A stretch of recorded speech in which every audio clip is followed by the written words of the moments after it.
So now the exchanging meditation is like first there are so many methods they're saying like sometimes they're saying like use yourself as an object to exchanging meditation. Sometimes you say like some other is an object to practice exchanging. But the idea is like exchanging meditation all sentient beings, but start with one person, either to yourself or someone that you love most. Because in first time they say like any person who is easy to develop this exchanging is so important. So if you say yourself means like I think a few days ago one other lady who gave you, I think she asked, saying like question is like how we purify future karma and the present.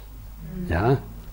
So that kind of what I was talking about is like how exchanging is like at the moment I feel comfortable, I'm happy, but in my mental continue I may have a lot of negative deeds.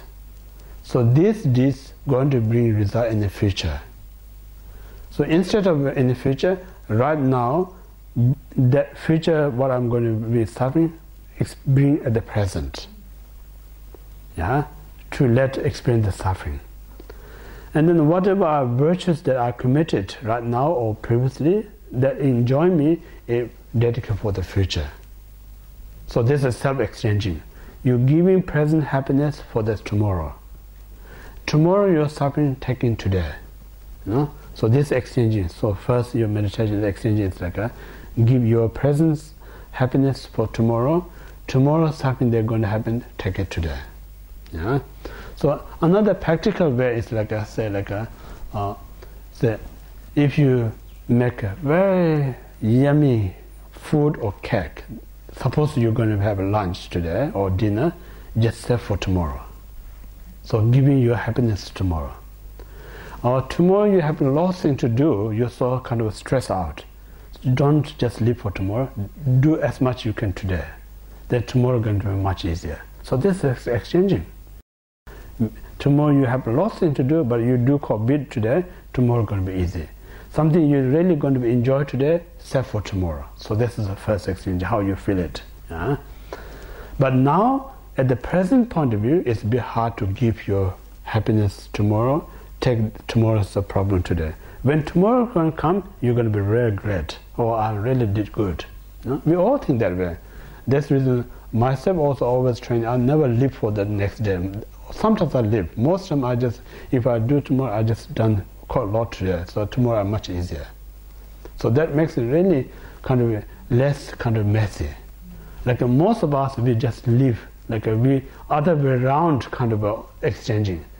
All the tomorrow happiness we take today, and all the problem we put tomorrow. You know, that is a big problem. You know.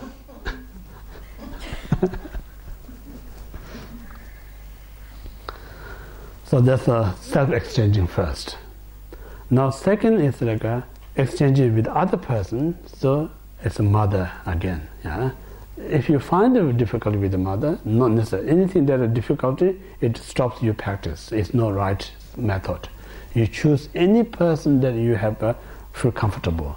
Think about that person, and whether he or she alive or deceased, just visualize. First, we told Buddha say like train your mind, meditative state. Then, when you feel pretty kind of clear in your mind, solid in your mind, then you do physical exchange a bit more. You know, beginning you don't do physical exchange if you don't have this very good foundation in your mind. That's the reason why we're saying like in our non-Buddhist world, many people have a good intention to help others, but they're not developed strong enough in the mind. There's so much to go out to help. Then some point they get stressed and tired, and then all negative thoughts comes up. Your intention is so much rush to help others, but you not develop that idea in your mind, then very easy to be negative. So great practitioner, they're so well established this idea in the mind, then when they go out to help, they feel still they're going to say, I'm tired, exhausted, but they're not going to criticize others. The reason they're not going to criticize others is because they already established a well idea in their mind. So this is the Buddhist like first, step is like establish this idea in your mind. Yeah. Then second, you can go out and help whatever you could. That's the very practical way. Then it's not going to damage your effort. Otherwise, you put so much effort and then you get anger. All the effort you put is just one anger is wiped out. One anger just burn out everything. You know?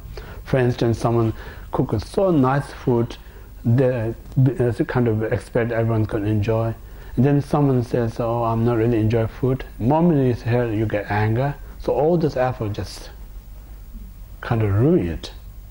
But if you're a good meditator, you know, you prepare this and so enjoy everyone. If one person says it's not good, it's not going to upset. Oh, that's natural, you know.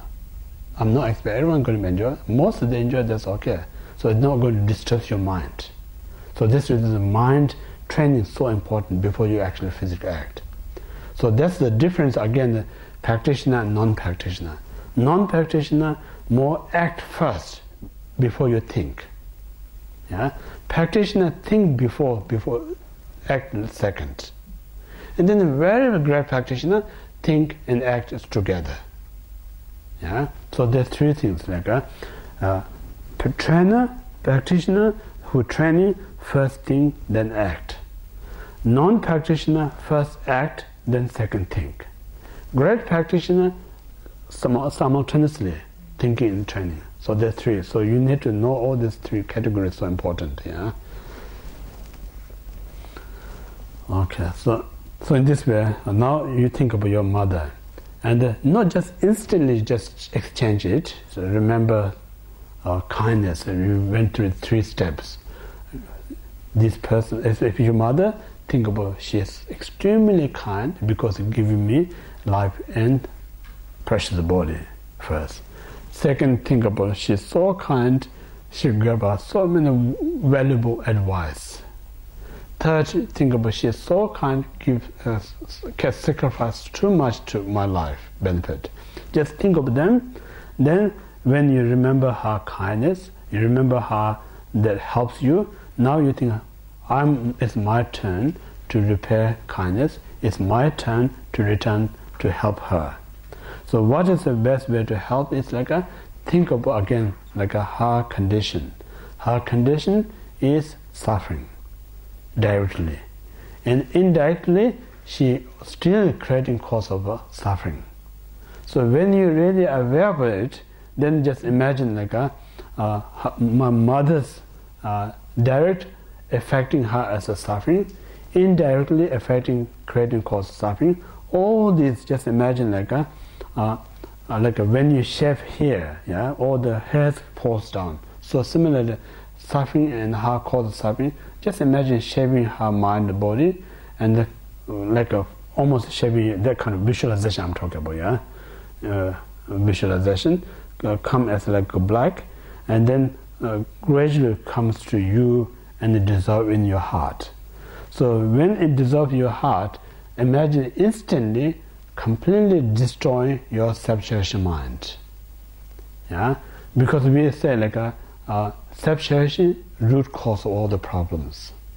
So now we cherish into other. Cherishing to other is not harming to oneself, but we harming the cause of the problem that we experience. You know, the root cause of all the problems. So in this way, imagine completely destroying the self-cherishing mind. Like Chekawa Ishidoji stated in 7-point mind training, I mentioned it once before, a person who has an immense fear at the time of the death, immense pain at the time of the death. So what cause of the pain or fear? Not the death. The cause of the pain they experience like a cherishing mind. You know? Cherishing mind now have a fear I'm going to lose me. So that creates a fear. So this cherishing is not just experience right now what I'm going through, created so many previous lives this fear, pain. If you keep this cherishing, you're going to create us endless time in the future. So now it's an opportunity to recognize and then destroy that. Once you destroy that self-cherishing mind, in the next time you don't need to go through again this kind of fear or pain. You know? So at that point of view, whole idea, I'm taking others' suffering and cause suffering, is to uproot this cherishing of mind. So it means like my cherishing is like a symptoms, sickness.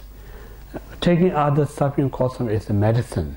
That medicine kind of healing this root cause of all the problems. Make sense or not? So this is really important, because if you don't understand why I'm taking others' suffering, why I'm demolishing self-cherishing, it can be very dangerous. It's bring more negative. If you know exactly what purpose, what outcome, then it's more willing to do it, because it's rather hurting yourself, punishing yourself, it's a giving treatment. You know? So this is so important to look at the real purpose when we do this exchanging. Yeah? Like I mentioned, like if you think about karmic point of view, you cannot take other sufferings to you. Karmic point of view, you cannot give your happiness to someone else. So why we do it is like in order to treat ourselves. We're not really kind of have a power to take other suffering. Just doing that, it helps us to transforming this cherishing to others. You know? So in that, as I mentioned yesterday, at the moment, actually I'm doing this to healing myself, using others as a method, but in the future, when I'm completely healthy, then I'm ready to help the person. Yeah, that's the purpose. Make sense? If you look in that way, then it's not contradicting. Otherwise, it's a contradictory. Karma says what we talk during the karma. Whatever you create the karma, it's not going to rubbing stone or soil or any other being. You have to responsibility. You have to take everything by yourself. Yeah. Then here, when we talk about exchanging, say taking other suffering to you, giving your happiness to someone, kind of contradicting. You know. So that's not really means that. It's just only the way to give the greatest treatment, to fastest way to uproot your self-cherishing mind. You know? So that's the whole point. So in this way, take all the suffering from other and cause suffering, and imagine absorbing your heart and completely demolish your self-cherishing mind. And then second is like think about all your comfort, all your happiness, all the cause that happiness that you develop in this or past life. Everything without any hesitate. Just imagine giving to your mother. Yeah? So when you give your mother, just imagine from your heart like a sunrise, like a sun kind of rise, and goes to her, and then she receives all the happiness that you have to give to her. When she receives, just imagine like that happiness you're giving to her, temporary, that happiness make her happy according to Dharmic way, temporary. And ultimate, what I'm giving her happiness and cause happiness become the wealth to use to attain full enlightenment. That kind of you have to think. Yeah?